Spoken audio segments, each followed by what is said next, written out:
बड़े प्रॉफिट्स के लिए बड़ा स्क्रीन, खाता बुक डेस्कटॉप, ट्राई नाउ। 1892 में कंपनी की हुई थी शुरुआत अटलांटा जॉर्जिया से और इनकी पहली ड्रिंक थी सोडा फाउंटेन ड्रिंक। फिर 1950 में भारत पधारे और उसके बाद मार्केट में लीड करने लगे। कोका कोला 17 बिलियन डॉलर्स का बिजनेस है। इसने तो 70 साल से धूम मचा रखी है और इस प्रोडक्ट के एक्चुअल में बेनिफिट नहीं नुकसान है, पर फिर भी इतना कमा रही है। क्यों? कैसे? क्योंकि उन्हें ब्रांडिंग आती है, इसलिए तो हम सब सेहत की बिना परवाह करे पीते हैं। ये एक अच्छा एग्जाम्पल है स्टडी करने के लिए, क्योंकि बिना किसी फायदे के कुछ बेचना हो तो इनसे सीखो। इन्हें अच्छे से मार्केटिंग आती है। इनसे बेटर टेस्ट की भी आपको काफी ड्रिंक्स मिल जाएंगी, पर फिर भी कोका कोला आपके दिल में एक अलग जगह बना रखी है। कुछ खास है इस कोक में, शायद अलग ही बात है। बट अलग बात कोक में है या इनके एड्स में? इनके एड्स में, क्योंकि हर गांव शहर के लोग कोका कोला का लोगो देख के ही पहचान जाते हैं इस कंपनी को। और इस वजह से 3000 से ज्यादा प्रोडक्ट्स, 500 ब्रांड्स इस कंपनी के अंडर है और 200 कंट्रीज में धूम मचा रखी है इन्होंने। 1892 में कंपनी की हुई थी शुरुआत अटलांटा जॉर्जिया से और इनकी पहली ड्रिंक थी सोडा फाउंटेन ड्रिंक। फिर 1950 में भारत पधारे और उसके बाद मार्केट में लीड करने लगे। कैसे? अब जिस देश में लोग नींबू पानी या चाय पसंद करते हैं, उस देश में अपनी जगह बनाना इतना भी आसान नहीं था।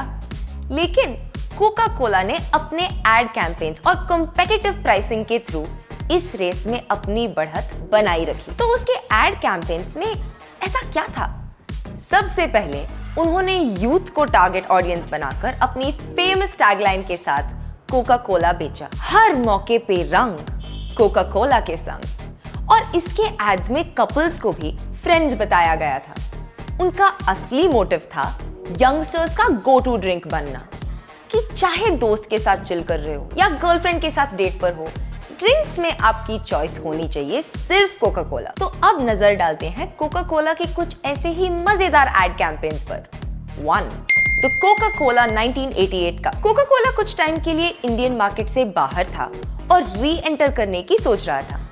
इसी वक्त उसने Sharjah tri nation cricket cup को स्पॉन्सर किया, जिसे कोका कोला कप बुलाया गया।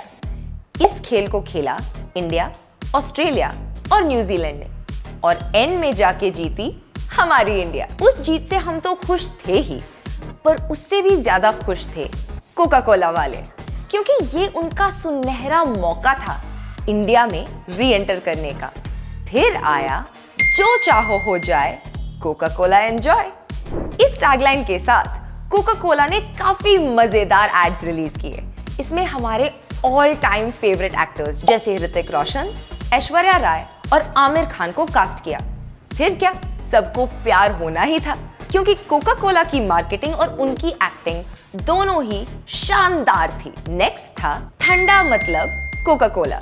जब दो लोग कहीं बैठते हैं तो ठंडा ऑफर करना तो बनता है। कोका कोला ने सोचा क्यों ना हम ठंडे की डेफिनेशन को ही बदल दें।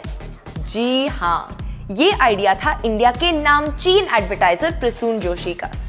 बड़े स्मार्ट थे वे, जिन्हें भारतीय ग्राहकों की काफी समझ थी। उन्होंने एक एड कैंपेन लीड किया जिसमें हमारे परफेक्शनिस्ट आमिर खान को कास्ट किया। इसलिए जब भी किसी के दिमाग में ठंडा आता, उन्हें याद आता है कोका कोला, जो सबका फेवरेट कोल्ड ड्रिंक बन चुका था। आगे बढ़ते हुए एक शानदार पारी खेली हमारे कोका कोला ने और आई नई टैगलाइन के साथ, सबका ठंडा एक। अब जब ठंडे का मतलब कोका कोला हो गया था, तो ब्रांड को खेलना था बड़ा गेम। अब दो दोस्त कहां, उन्हें चाहिए था पूरा खानदान। तारक मेहता का उल्टा चश्मा से इंस्पायर्ड थे ना। यहाँ बड़े छोटे बूढ़े महिलाएं औरतों और आमिर खान को वेटर बनाया था, जहां सबकी पसंद थी कोका कोला। और फिर आया ओपन हैप्पीनेस। हम सबको पता है इंडिया में क्रिकेट सिर्फ एक गेम नहीं है, रिलीजन से भी बढ़कर है। और इसी को अपना आइडिया बनाकर कोक ने एक एड रिलीज किया, जिसमें गौतम गंभीर ने कहा, टुडे स्पेशल कोक के साथ दोस्त फ्री। फिर जब स्टूडेंट ऑफ द ईयर काफी पॉपुलर थी, तब आलिया भट्ट, वरुण धवन और सिद्धार्थ मल्होत्रा को एक एड में लिया जहां वे कोक के साथ खुशियां मना रहे थे। अब दोस्तों का तो खेल था ही, पर उन्होंने बनाया थोड़ा सेंसेशनल एड जिसमें टैगलाइन थी टर्न अप योर डे। इसमें रणबीर कपूर बहुत हॉट लग रहा था जब वो कोक पीता, फिर लड़कियां वो गोइंग क्रेजी। और अभी जानवी ईशान के साथ एक नया हैशटैग लॉन्च किया, एक ठंडा लगा, और ये भी एक सेंसेशनल टाइप का ही ऐड था। अब कोका कोला ने बॉलीवुड को भी नहीं छोड़ा, जहां 1955 में एक मूवी निकली थी मिस कोका कोला के नाम से। फिर बॉलीवुड में गाने भी बनने लगे और हर जगह बस छा गए। अब जब साइकोलॉजिकली कोका कोला ने अपनी जगह मार्केट में बना ली थी, फिर उन्होंने छोटे ब्रांड जैसे थम्स अप, माजा और लिम्का को खरीद लिया और मार्केट में हलचल मचा दी। मैं आशा करती हूँ कि इस वीडियो ने भी धूम मचा दी होगी और आपको कुछ सिखाया होगा। आप ऐसे ही मजेदार केस स्टडीज के बारे में जानना चाहते हैं तो खाता बुक को सब्सक्राइब करना ना भूलिए। नमस्कार।